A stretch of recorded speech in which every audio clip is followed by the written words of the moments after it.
না দাও আমি তোমার ইব্রাহিম হেদায়াত পাবো না। আমার ভাইরা এই চিন্তা করতে করতে সকাল হয়ে গেল। ফালাম্মা রাআশ শামসা বাযিগাতান ক্বালা হাযা রব্বি হাযা আকবার। পূর্ব দিক থেকে সূর্য উদিত হয়েছে। আপনাদের দিকে সূর্য ওঠে? ওঠে আপনাদের দিকে সূর্য? সূর্যটা উঠেছে, বিরাট বড় সূর্য। ইব্রাহিম নবী সূর্যটাকে দেখে মনে করলেন এই সূর্যটাই আমার রব, এতে আর মিস নেই। কারণ চন্দ্রটা ছিল একটু ছোট, তার থেকে তারকাটা ছিল ছোট, তার থেকে চন্দ্রটা একটু বড়। এখন সূর্য তাম অন্ধকারকে আলোকিত করে পূর্ব দিক থেকে উদিত হয়েছে, সুতরাং এই হাজা আকবার, এই সূর্যটা সব থেকে বড়, সুতরাং এই সূর্যটা হবে আমার খোদা। কথা শুনতেছেন? কিন্তু সূর্য কি আমাদের খোদা, আমাদের রব? না না। সন্ধ্যা হয়ে এলো। সন্ধ্যা হয়ে যাবার পর পশ্চিম দিকে সূর্যটা আবার ডুবে যায়, চলে যায়। ইব্রাহিম নবী এবার পেরেশান হয়ে গেলেন, আল্লাহ রে আমি তোমারে পাবো কোথায়? তারকাকে ভেবেছিলাম রব, তারকা রব নয়। চন্দ্রকে ভেবেছিলাম রব, চন্দ্র রব নয়। সূর্যকে ভেবেছিলাম রব, সূর্যটাও আমার রব নয়। তাহলে আমার রব কেডা? আল্লাহ পাক বলেন ফামা জাহাদা ফিনা লানাহদিয়ান্নাহুম সুবুলানা।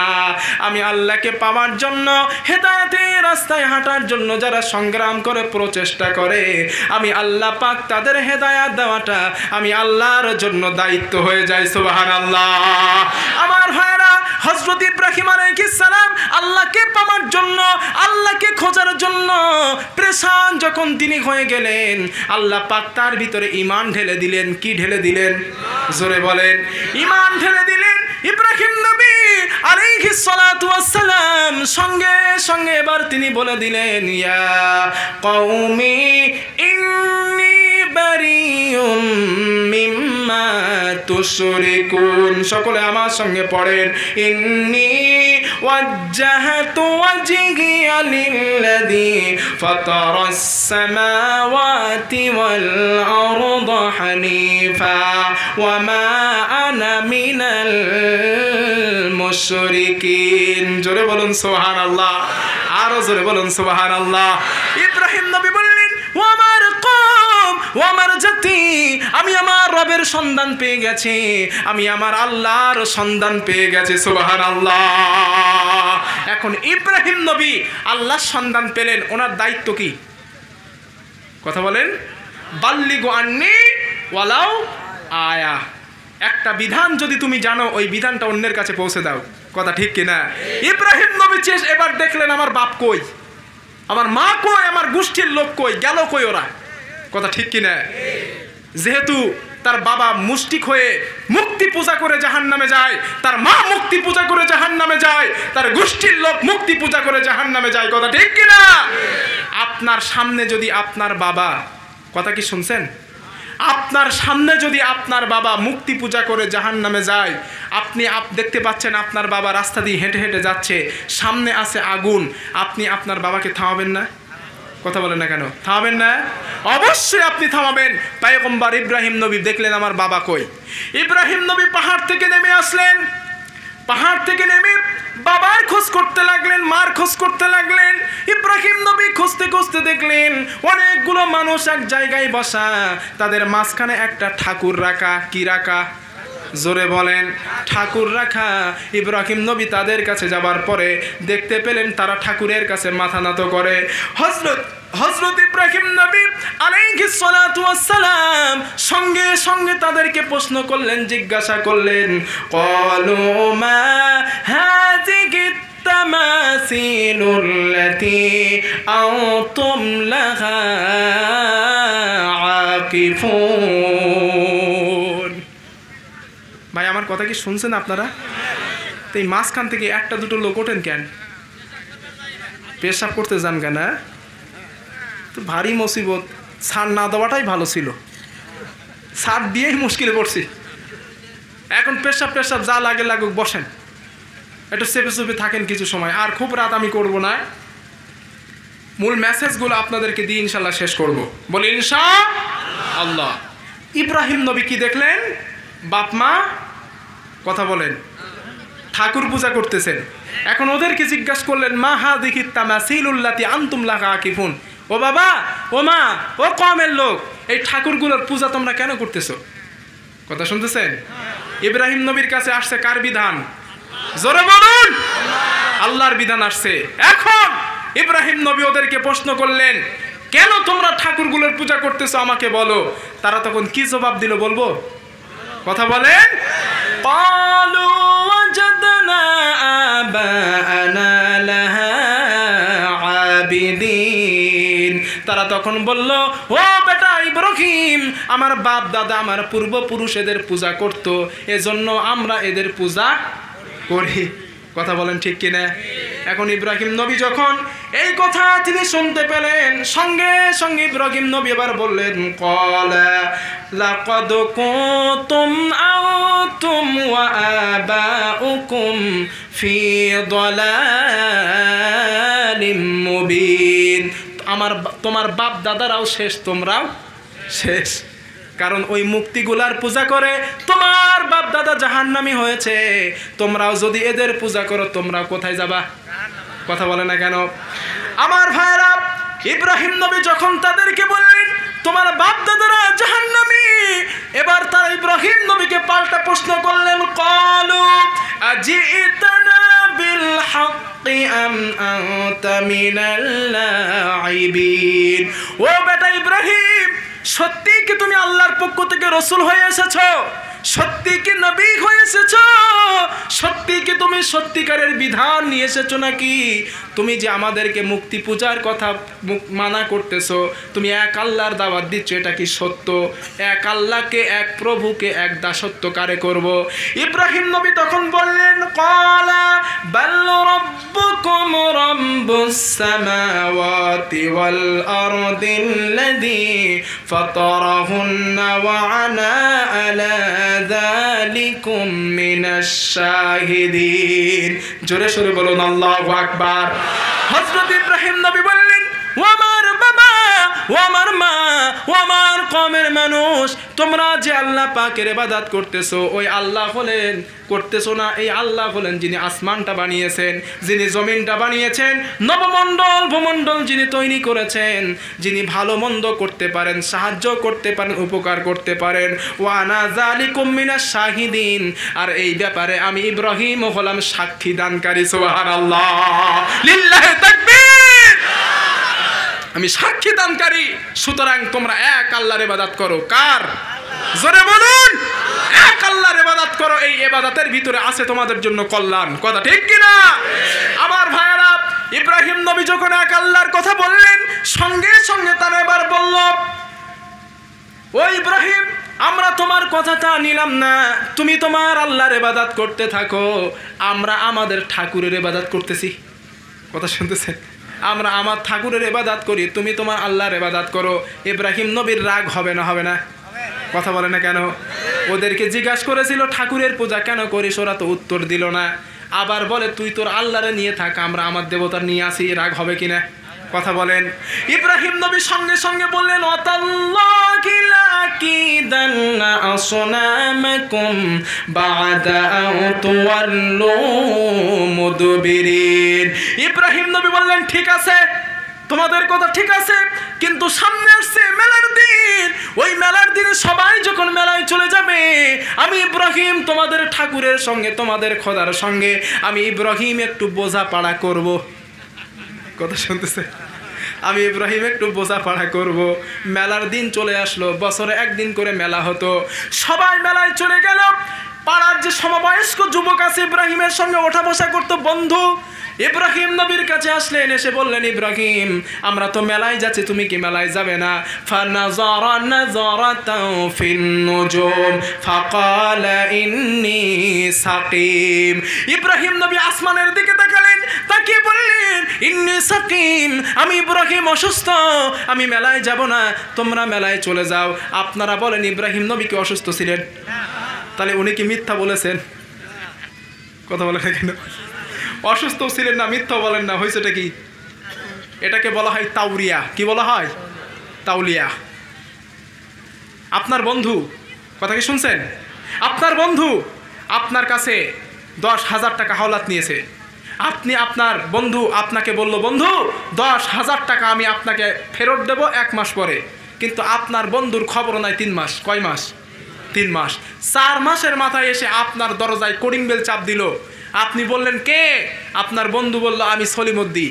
আপনি মনে করলেন হয়তো আপনার বন্ধু আপনার টাকা দিতে আসছে, আপনি আদর করে দরজা খুলে দিলেন, চেয়ারে বসালেন, টেবিলে বসালেন, চা পানি খাওয়ালেন।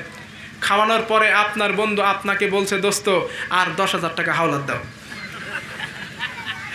10,000 টাকা হাওলাত দিয়ে 3 মাস খবর নাই, আর 10,000 দিলে তো 3 বছর থাকবে না, ঠিক কিনা? এখন আপনার হাতে একটা অ্যান্ড্রয়েড মোবাইল ফোন ছিল, আপনি ফোনটা টেবিলের উপরে রেখে বললেন, বন্ধু 10,000 টাকা দেওয়া তো দূরের কথা, হাতে 1 টাকাও নাই। আপনি মিথ্যা বলেছেন? আপনার পকেটে টাকা আছে সেই কথা কি বলেছেন? আলমারিতে টাকা আছে ওই কথা কি বলেছেন? আপনি বলেছেন আমার হাতে 1 টাকাও নাই। আপনি তো মিথ্যা বলেন নাই। ইব্রাহিম নবীর পরিবার জাহান্নামে যায়, ইব্রাহিম নবীর জাতি জাহান্নামে যায়, ইব্রাহিম নবীর বাবা জাহান্নামে যায়, মা জাহান্নামে যায়। একজন আল্লাহর পয়গম্বর জলিলুল কদর নবী হয়ে মানসিক দিক দিয়ে তিনি কি করে সুস্থ থাকতে পারেন? কথা ঠিক কিনা? মুফাসসিরিনে কেরাম বলেছেন ইব্রাহিম নবী শারীরিক অসুস্থ ছিলেন না, উনি মানসিক অসুস্থ ছিলেন। কথা ঠিক কিনা? আমার ভাইরা সবাই মেলায় চলে গেল, ইব্রাহিম নবী মেলায় গেল না। ফারাকা আলাইহিম ইব্রাহিম নবী হাতে একটা কুরুল নিলেন, মন্দিরের ভিতরে তিনি প্রবেশ করলেন। মন্দিরের ভিতরে ঢুকে দেখেন বড় খোদা, মেজে খোদা, সেজে খোদা দাঁড়ানো, সব খোদাগুলো দাঁড়ানো, সামনে কলার বাটি, আমের বাটি, আঙ্গুরের বাটি, রসমালাইয়ের বাটি, কিন্তু কোনো খোদা খায় না। কথা শুনতেছে? ঠাকুর কি খেতে পারে? জোরে বলেন। কেউ খায় না। ইব্রাহিম নবী মনে করলেন ঠাকুরগুলো মনে হয় নাগাল পায় না, খোদাগুলো নাগাল পায় না, আমি একটু বাটিটা তুলে ধরি। এখন নাকের কাছে তিনি বাটিটা তুলে ধরলেন, তাও খায় না, রাগ হবে কি না? ইব্রাহিম নবী বললেন মা লাকুম লা তাকুলুন, খাস না কেন? বেটা তুলে ধরছি তাও খাস না কেন?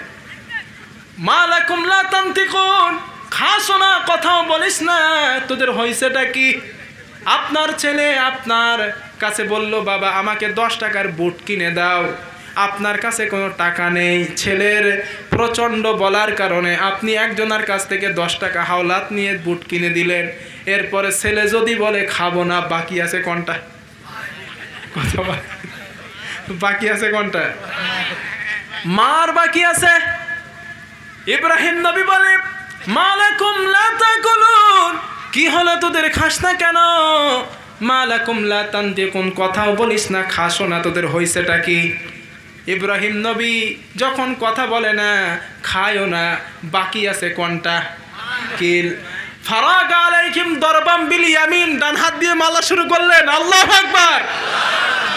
সমস্ত ঠাকুরকে তিনি মারতে লাগলেন, সবাইকে তিনি আঘাত করতে লাগলেন। ইল্লা কাবীরাল লাহুম, বড় খোদাটার গায়ে তিনি আঘাত করলেন না। ফাজাআলাহুম জুযাযান ইল্লা কাবীরাল লাহুম লাআল্লাহুম ইলাইহি ইয়ারজিউন। হযরত ইব্রাহিম আলাইহিস সালাম সমস্ত মুক্তিগুলো চূর্ণ বিচূর্ণ করলেন, ভেঙে ফেললেন। ইল্লা কাবীরাল লাহুম, কিন্তু বড় মুক্তিটার গায়ে একটা টাচও তিনি করেন নাই। কেন করেন নাই বলছি। এখন ইব্রাহিম নবী মুক্তি ভেঙেছে বলে আপনারা কি ভাঙবেন? কথা বলেন। খবরদার, এ ভুলটা করা যাবে না। কেন করা যাবে না? যে নবীর যুগে, এক নবীর যুগে এক কাজ জায়েজ ছিল, আর এক নবীর যুগে এসে ওই কাজটা হয়েছে হারাম। আদম নবীর যুগে এক মায়ের পেটের 2 ভাই বোন, আপন ভাই বোন বিয়ে করা জায়েজ ছিল, ঠিক কিনা? কিন্তু আজকের আছে? কথা বলেন কেন? আছে? নেই। তাহলে এক নবীর যুগে যে কাজ জায়েজ ছিল, অন্য নবীর যুগে সেটা জায়েজ নাই। তাহলে ইব্রাহিম নবী কেন মুক্তি ভাঙছিলেন? ঠিক কিনা? মুক্তি ভাঙার তো একটা কারণ ছিল, স্পষ্টভাবে শুনে নেন। ইব্রাহিম নবীর 70 কোনো মুক্তি ছিল না। যদি ইব্রাহিম নবীর 70 মুক্তি থাকতো, ধরে নেন আজকের ইব্রাহিম নবী 10টা মুক্তি ভাঙছে, কালকের ওদের 100টা মুক্তি বানানোর শক্তি নাই। কথা বলে না কেন? নেই? অবশ্যই আছে। তাহলে খামোখা মুক্তি ভেঙে নিজেদের ভিতরে ঝামেলা বাঁধিয়ে লাভটা কি? ঠিক কিনা? তাহলে উনি মুক্তিটা কেন ভাঙছিলেন? প্রশ্ন আছে না নাই? মুক্তির সঙ্গে ইব্রাহিম নবীর কোনো শত্রুতা ছিল না। ইব্রাহিম নবী তাদেরকে জিজ্ঞাসা করেছিলেন, মা হাযিহি তামাসিল আনতুম লাহা আকিফুন, এই ঠাকুরগুলোর পূজা তোরা কেন করিস বল। তাদের ইচ্ছা হয়েছিল জবাব দিয়েছিল, ইচ্ছা হয়নি জবাব দেয়নি। আরেকটু ভালো করে বোঝাই, আমি হুজুর স্টেজ থেকে 2 ঘন্টা কথা বলার পরে নেমে যাব, পিছন দিক থেকে যদি একটা লোক এসে বলে, হুজুর আমি আপনার কাছে একটা প্রশ্ন করতে চাই, উত্তর দেন, আপনারাই বলেন, উত্তর দেবার মানসিকতা আমার থাকবে? আরে লোকটা তো ভারী বিয়াকুব, 2 ঘন্টা কষ্ট করে কথা বললাম, উত্তরটা নাই পরে, প্রশ্নটা নাই পরে করেন, ঠিক কিনা? উত্তর প্রশ্নকারী উত্তর নেওয়ার জন্য যতটা আগ্রহী থাকে, উত্তরদাতা উত্তর দেওয়ার জন্য ততটা আগ্রহী কথা বলেন থাকে না। ইব্রাহিম নবী তাদেরকে জিজ্ঞাসা করেছিলেন, তোরা ঠাকুর ভাঙছিলি কেন বল। ওদের ইচ্ছা হয়েছিল, উত্তর দিয়েছিল, উত্তর দেয়নি। ইব্রাহিম নবী সেদিন টার্গেট করেছে, তোদের ঠাকুরের সঙ্গে মুক্তির সঙ্গে আমি ইব্রাহিম এমন এক কাম করে ছাড়বো, তোরা আমারে খুঁজবি, ইব্রাহিম মুক্তি ভাঙছিলি কেন বল। কথা শুনতেছেন? তাহলে আপনারা মুক্তি ভাঙবেন? ভাঙবেন? ভাঙবেন না। আপনি যদি মুক্তি ভাঙেন, ধরে নেন আপনারা এখানে মুসলমান সংখ্যাই বেশি, আর একটা ডিস্ট্রিক্টে মুসলমান সংখ্যাই কম, আপনারা যদি এখানে মুক্তি ভাঙেন, ওখানে কিন্তু মুসলমানের গরু জবাই করা বন্ধ, ঠিক কিনা? সাম্প্রদায়িক দাঙ্গা লাগার সম্ভাবনা আছে না নাই? আছে। ইসলাম কখনো সাম্প্রদায়িক দাঙ্গা চায় না, ঠিক কিনা? তাহলে আমরা মুক্তি ভাঙবো না, রাজি আছেন? তাহলে ইব্রাহিম নবী কেন ভাঙছিলেন বোঝাতে পারলাম? কথা বলে না আমার ভাইরা। এবার তারা মন্দিরে চলে এলো। ইব্রাহিম নবী বড় খোদাটার গায়ে কারের উপরে কুরুলটা বাঁধিয়ে দিয়ে বাড়ি তিনি আরাম করে ঘুমাইতেছেন। সবাই যখন বাড়ি ফিরল, বাড়ি এসে যখন মন্দিরে চলে গেল, মন্দিরে চলে গিয়ে দেখে সমস্ত খোদা মাটির সঙ্গে পড়ে আছে, কোনো খোদার পিঠের বিছানে বালিশ নাই, বিছানাও নাই, সবাই পড়ে আছে, কিন্তু বড় খোদা সে তো দাঁড়িয়ে আছে। আল্লাহ পাক বলেন, তারা তখন বলল, ক্বালু মান ফাআলা হাযা বিআলিহাতিনা ইন্নাহু লামিনাজ যালিমিন। আল্লাহ পাক বলেন, তারা এই দৃশ্যগুলো দেখে সঙ্গে সঙ্গে তারা বলল, আমাদের খোদার সঙ্গে, আমাদের ঠাকুরের সঙ্গে এই কাজ কে করলো, এই ব্যবহার কে করলো? ইন্নাহু লামিনাজ যালিমিন, যে করেছে সে তো একটা জালেম। নাউজুবিল্লাহ। ইব্রাহিম নবী কি জালেম? আরে জোরে বলেন জালিম। ইন্না শিরকা লাযুলমুন আযীম, যারা আল্লাহর সঙ্গে শিরক করে তারাই তো জালিম, কথা ঠিক কি না?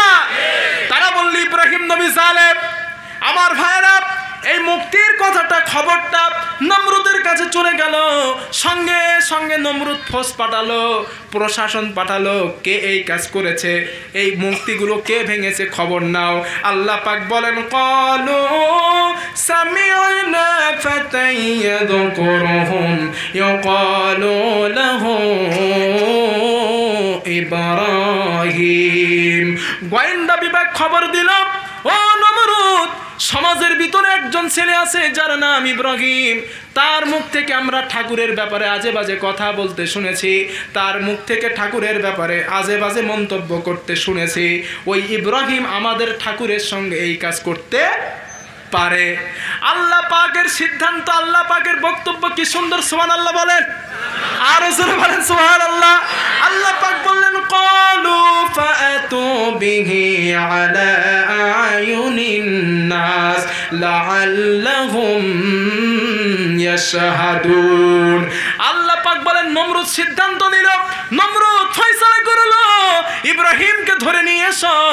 ইব্রাহিমের বিচার ঘরের ভিতরে হবে না, ইব্রাহিমের বিচার হবে লক্ষ লক্ষ মানুষের সামনে, ঠিক কিনা? আলা আয়ুনিন নাস লাআল্লাহুম ইয়াশহাদুন, যেন তারা সাক্ষী দিতে পারে ইব্রাহিম নবী এই কাজ করেছে। নাউজুবিল্লাহ। আর ইব্রাহিম নবী তো এটাই চাইছিল যে তোমরা আমাকে জনসাধারণের সামনে ধরে নিয়ে যাও, তোমরা জনসাধারণের সামনে আমাকে নিয়ে যাও, আমি ইব্রাহিম সেই জনসাধারণের সামনে দাঁড়িয়ে এই মুক্তিগুলোর ব্যাপারে এমন কিছু কথা বলে দেব, তোমাদের মুক্তির অসরতা প্রমাণিত হবে। সুবহানাল্লাহ। ইব্রাহিম নবী, ওনার দায়িত্ব সত্যটা মানুষের কাছে পৌঁছে দেওয়া। ঘরে ঘরে গিয়ে যদি দাওয়াত দিত সময় লাগতো না? কথা বলেন। এখন জনসাধারণের ভিতরে যখন ইব্রাহিমকে নিল, ইব্রাহিম দেখলো দাউদ দেব আমি, আর লোক জোগাড় করছে নমরুদ বেটা, ঠিক কিনা? ইব্রাহিম নবী মনে মনে তো আনন্দ করে। আমার ভাইরা মজার কোরআন শোনেন, কষ্ট পাচ্ছেন আপনারা? মজার কোরআন শোনেন। আল্লাহ রাব্বুল আলামিন বলেন, ক্বালু আআতা ফাআলতা হাযা বিআলিহাতিনা ইয়া ইব্রাহিম। আল্লাহ পাক বলেন, নমরুদ ইব্রাহিমকে জিজ্ঞেস করলেন, ও বেটা ইব্রাহিম, তুমি আমাদের ঠাকুরের সঙ্গে এই কাম করছো নাকি? কথা শুনতেছেন? আমাদের ঠাকুরকে মেরেছো নাকি? আমাদের ঠাকুরকে ভেঙেছো নাকি? ইব্রাহিম নবী বললেন, নমরুদ আপনি তো আজব মানুষ, আমি ইব্রাহিম বাড়িতে ঘুমাচ্ছিলাম, তুমি আমাকে ঘুম থেকে তুলে দোষ দিচ্ছ, আপনি তো আজব মানুষ। ঠাকুরের ভিতরে, মন্দিরের ভিতরে গিয়ে দেখেন সমস্ত ঠাকুরগুলো মাটির সঙ্গে পড়া, ইল্লা কাবির আল্লাহুম, বড় ঠাকুরটা এখনো জীবিত। এখন কুরুলওয়ালা যে মারামারি করছে সে, ঠিক কিনা? ইব্রাহিম নবী বলে, তোমরা তো আজব মানুষ, আমারও দোষ দাও কেন খামোখা? আমি ইব্রাহিম বাড়ি ঘুমাচ্ছিলাম, মন্দিরের ভিতরে গিয়ে দেখো সমস্ত ঠাকুর মাটিতে পড়ে আছে, আর একটা ঠাকুর তার গায়ে একটা আঁচড়ও লাগে নাই, দাগও লাগে নাই, তার কাঁধে আছে কুরুল, কুরুলওয়ালা যে মারামারি করছে সে, ঠিক কিনা?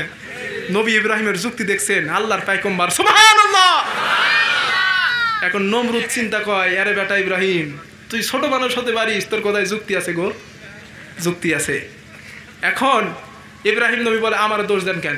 আমার দোষ দিয়েন না, ওই ঠাকুরকে গিয়ে জিজ্ঞাসা করেন, ও হয় ও নিজে বলুক, না হলে আমার নাম বলুক। আমি যদি মন্দিরে যাই, ঠাকুর তো দেখছে নাকি? সবাই ভেঙেছি আমি ইব্রাহিম, আমার নাম বলুক। কথা ঠিক কিনা? আল্লাহ পাক বলেন, قال بل فعله كبيرهم هذا فاسألوهم إن كانوا ينطقون। আল্লাহ পাক বলেন, ইব্রাহিম নবী বললেন, খামোখা আমার কেন দোষ দিচ্ছ? সুতরাং যদি আমি ইব্রাহিম ভেঙে থাকি, তোমরা ওই ঠাকুরের কাছে গিয়ে জিজ্ঞাসা করো, সে যদি কথা বলতে পারে সে আমার নাম বলুক। কথা শুনতেছেন? সে যদি কথা বলতে পারে আমার নাম বলুক, ইন কানু ইয়ানতিকুন, যদি ওরা কথা বলতে পারে আমার নাম বলুক। আল্লাহ পাক বলেন, ফারাজাউ ইলা আনফুসিহিম ফাকালু ইন্নাকুম আনতুম যালিমুন।